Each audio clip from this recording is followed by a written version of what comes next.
Hello, everyone. This is Hannah Bethay, and I am here with you to talk about getting a master's in educational leadership.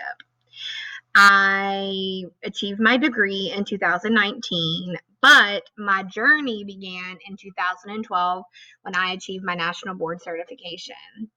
After that, I decided to help out with the National Board Candidate Support Program through NCAE and NEA.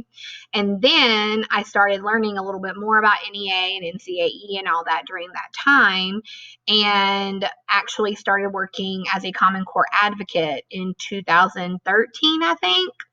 And then we started planning for the Instructional Leadership Institute. And I met a lot of other people in NCAE and started getting a real love for curriculum. I never thought that I had a love for curriculum, but as I was trying to help teachers learn it and teaching them, good standards-based practices and how to really see that in your classroom, I decided that adult learning was actually pretty fun for me, and I really enjoyed helping teachers learn and really teaching teachers.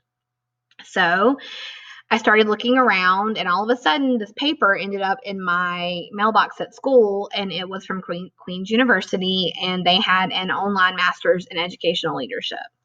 So I started looking into what that master's degree looked like, because I always wanted to have a master's, but I wasn't sure what I wanted to get my master's in, because I didn't want to get it in just elementary education.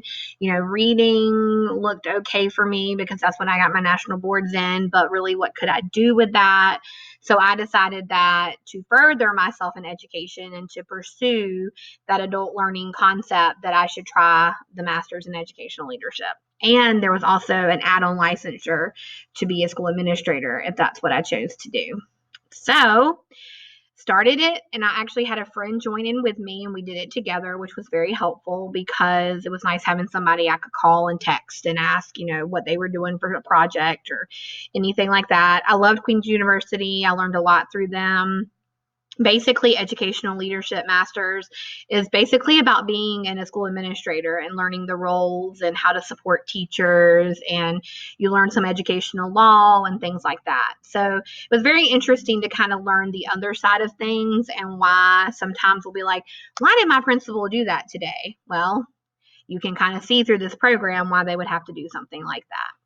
So as I finished my master's, I started deciding if I wanted to come out of the classroom and what that looked like. And within my school and my district, we have 8 instructional coaches. We have 8 elementary schools. And I decided that maybe I would try for one of those, or maybe I wanted to move different county, a different district. So I started looking around. Well, just so happened the instructional coach job at my school happened to open, and I was able to apply for that because I had a very supportive administrator who believed in my abilities to help teachers learn. And I really appreciated that. And it was nice having somebody who supported me in furthering my profession. So that is how I came to have my master's in educational leadership.